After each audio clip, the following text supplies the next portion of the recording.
Welcome back जी। एक बार फिर मैं आप सबको खुशामदीद करता हूँ इस प्लेटफॉर्म पर। एचपीएल पीएसएल 11 में आज बड़ा मैच खेला गया जिसे आप क्वालिफायर कहते हैं, जो टेबल टॉपर जो 1 और 2 पे फिनिश करते हैं उनके दरमियान होता है। तो ये टीम्स थी पेशावर जल्मी जिन्होंने टेबल टॉप किया था और सेकंड नंबर पर आई थी इस्लामाबाद यूनाइटेड। ये मैच खेला गया था नेशनल स्टेडियम कराची में। और आज बड़ी बात ये थी कि एचपीएल पीएसएल सीजन 11 में पहली बार क्राउड को अलाउ किया गया था। हमने देखा था गुज़िश्ता कुछ दिनों से न्यूज आई थी, पहले हमें पता था कि फाइनल के लिए अलाउ किया गया था क्राउड को, लेकिन उसके बाद हमने देखा कि प्ले ऑफ के लिए भी, मैच के लिए, जो सारे मैचेस के लिए क्राउड को अलाउ किया गया था। तो क्राउड के साथ मैच खेल रहे थे यहाँ पर पेशावर जल्मी और इस्लामाबाद यूनाइटेड वाले। और हम देखेंगे दोनों टीम में स्टार्स मौजूद हैं। आप लोकल प्लेयर्स की बात करें, ओवरसीज प्लेयर्स की बात करें, तो स्टार्स मौजूद थे। तो हमने देखा कि वहां पर हमें एक नियर टू फुल हाउस देखने को मिला। तो एक चीज तो ये थी। दूसरा, अगर हम यहाँ पर बात करें तो पेशावर जल्मी ने यहाँ पर ये मैच को एट द एंड हम आपको बताएं तो कंफर्टेबली जीत लिया। और लग रहा था कि शायद जो मैच है वो क्लोज है, लेकिन एट द एंड आप देखें तो आपको एक चीज नजर आई कि ये वन साइड विक्ट्री हासिल की पेशावर जल्मी ने, जिसके साथ उन्होंने फाइनल के लिए क्वालिफाई कर लिया एचपीएल पीएसएल सीजन 11 में। और ये उनका 5वां फाइनल होगा। पिछले सीजन की अगर हम बात करें तो वो प्ले ऑफ में भी क्वालिफाई नहीं कर पाए थे। इस मरतबा देखें तो वो जिस तरीके से, अगर हम बात करें, सिर्फ एक मैच हारे लीग स्टेज में, उसके बाद यहाँ पर आके उन्होंने क्वालिफायर जीत लिया। वो डायरेक्ट फाइनल में चले गए। तो एक क्लिनिकल परफॉर्मेंस है उनकी तरफ से। और उनको जितना उनके फैंस को और उनके सपोर्टर्स को सबसे पहले तो कॉन्ग्रेचुलेशन हो। जितना उनको यहाँ पर हम उनकी तारीफ करें और जितना हम उनको क्रेडिट दें वो कम है। तो ये वेल डिजर्व विक्ट्री है कि जिस तरीके से उन्होंने through out the HPL PSL 11 देखें तो कंप्लीट क्रिकेट खेलते नजर आए। वो with the bat, with the ball, even with the field आप देखें तो उनकी फील्डिंग बहुत, उन्होंने फील्डिंग में बहुत हाई स्टैंडर्ड सेट किए हैं। जिस तरीके से वहां नजर आ रहे हैं प्लेयर्स वहां पर फील्डिंग करते हुए, कैचेस लेते हुए, रनआउट्स करते हुए, तो उन्होंने एक कंप्लीट से कहते हैं परफॉर्मेंस दी है through out the HPL PSL. और आज भी उनमें से एक परफॉर्मेंस थी जिस तरीके से उन्होंने आज दी। पहले बैटिंग करते हुए उन्होंने 221 रन लगाए बोर्ड पे।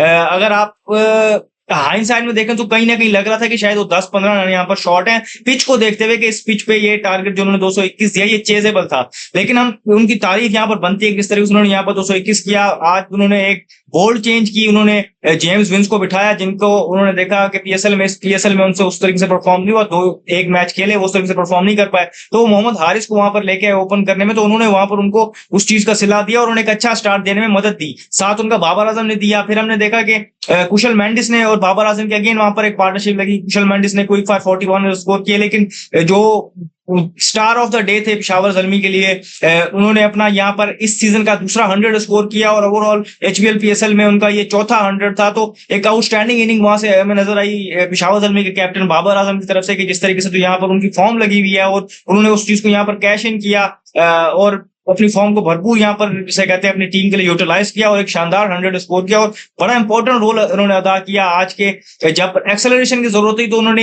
एक्सेलरेट भी किया। और आज हमने देखा कि उन्होंने छक्के के साथ अपना 100 मुकम्मल किया। तो वो एट द एंड अगर आप देखें तो उनकी चीज में, उनके जहन में भी ये चीज थी कि यहाँ पर इस पिच पे कोई भी टारगेट ऐसा सेफ नहीं है क्योंकि पिच बड़ी अच्छी है। तो उन्होंने उस चीज को देखते हुए बैक किया और वहां पर छक्के के साथ 100 स्कोर किया। फिर हमने देखा कि टुवर्ड्स एंड हमें एक कैमियो नजर आया वहां पर एरन हार्डी की तरफ से, जिन्होंने 10 बॉलों में 20 रन बनाए। तो वो 221 तक पहुंच गए। अभी भी आप कह सकते हैं कि बीच वाला थोड़ा फेज और आखिरी ओवर उस तरीके से यूटिलाइज नहीं हुआ जिस तरीके से पेशावर जल्मी चाहती थी। और कहीं ना कहीं आप ये जानते हैं कि इस्लामाबाद यूनाइटेड चेस करना पसंद भी करते हैं, उनकी जो बैटिंग लाइन है तो ऐसी है। तो टारगेट वहां पर देख के लग रहा था कि शायद ये जो है कम रह गए पेशावर जल्मी वाले। और फिर जिस तरीके से पावर प्ले वहां पर खेला, 64 रन वहां पर स्कोर किया इस्लामाबाद यूनाइटेड ने, तो आपको लग रहा था कि वो गेम में है, जैसे समीर मिन्हास वहां पर खेल रहे थे। लेकिन हमने देखा कि पावर प्ले के बाद, और हमने जब देखा स्पेशली जब समीर मिन्हास आउट हुए उसके बाद कोई भी बैटर उनका जो मिडिल ऑर्डर आप देखें तो जिसमें शादाब हैं, हैदर अली हैं, फहीम अशरफ हैं, चैपमैन है, इनमें से कोई भी जिसे कहते हैं कि उस मोमेंटम को आगे लेके जा नहीं पाया। और उनकी फिर इनिंग तितर बितर होती नजर आई हमें। और हमने देखा कि एट द एंड वो 151 पे ऑल आउट हो गए और 70 रन से ये वो मैच हार गए। और टुवर्ड्स एंड हमने देखा कि फिर जब हमने कहा, मैंने आपको बताया कि जब समीर मिन्हास आउट हो गए उसके बाद मोमेंटम उनसे दूर जाता गया, वो मोमेंटम को गेन नहीं कर पाया। फिर विकेट्स भी रेगुलर इंटरवल पे गिरती रही। अब ब्रेसवेल की तारीफ यहाँ बनती है कि ब्रेसवेल ने यहाँ पर पहली विकेट दिलवाई, जो उनकी ओपनिंग पार्टनरशिप तोड़ी डेवन कॉनवॉय को आउट के, जो कि अब फॉर्म पकड़ रहे थे इस टूर्नामेंट में भी और इस मैच में भी वो रिदम में आ रहे, तो उनको आउट किया।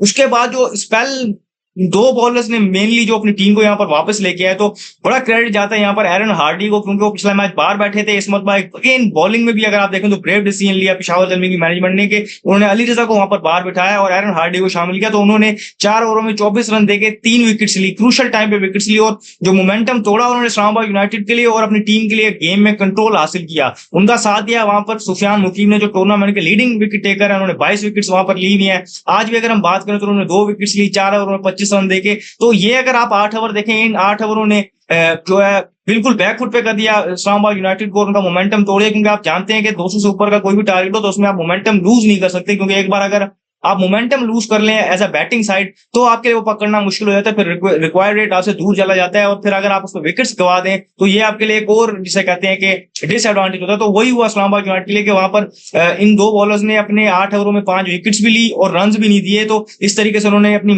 टीम पेशावर ज़ल्मी के लिए इन्होंने मैच सिक्योर किया। इसके अलावा अगर हम बात करें तो बासित ने भी बहुत आउटस्टैंडिंग स्पेल की, टुवर्ड्स एंड उनको उस चीज का रिवार्ड भी मिला, उन्होंने 2 विकेट्स ली, इनका इकोनॉमी रेट जो है 6 से कम का था, ये भी आउटस्टैंडिंग है कंसिडरिंग के जैसी पिच है, तो उन्होंने भी बड़ा अच्छा कंट्रीब्यूशन किया। तो पेशावर ज़ल्मी की ओवरऑल अगर आप फील्डिंग की भी बात करें तो जिस तरीके से हारिस रन आउट किया, आउटफील्ड में आप कैचेस देखें जो उन्होंने चौके रोके, तो वो सारी चीजें आपको नजर आ रहा है कि एक कंबाइंड एफर्ट उनकी तरफ से नजर आई।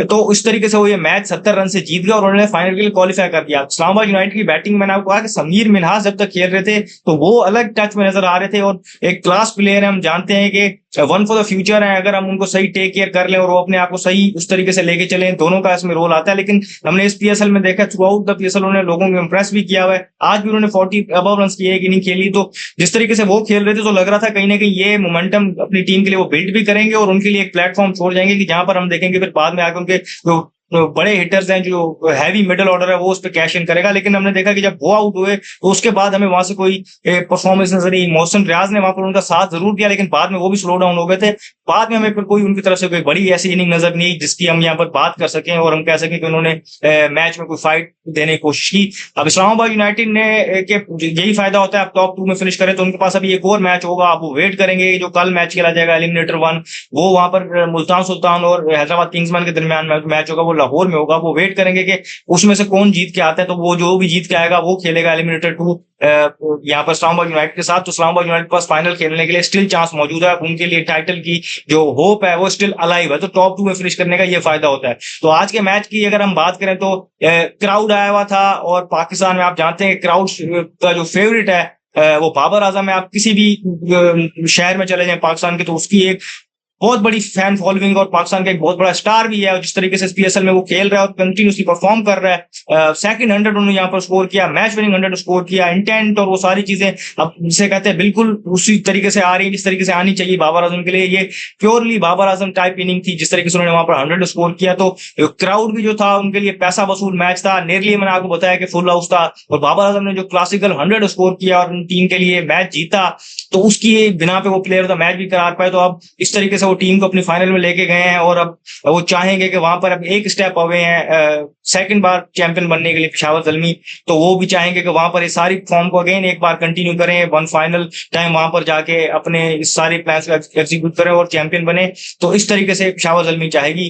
बाकी मैंने जिस तरह आपको बताया कल एलिमिनेटर 2 है, उसके बाद से जो भी अपडेट्स होंगे हम आपको देंगे। इस वीडियो में फिर वक्त इतना ही, उम्मीद है। शुक्रिया, अल्लाह हाफ़िज़।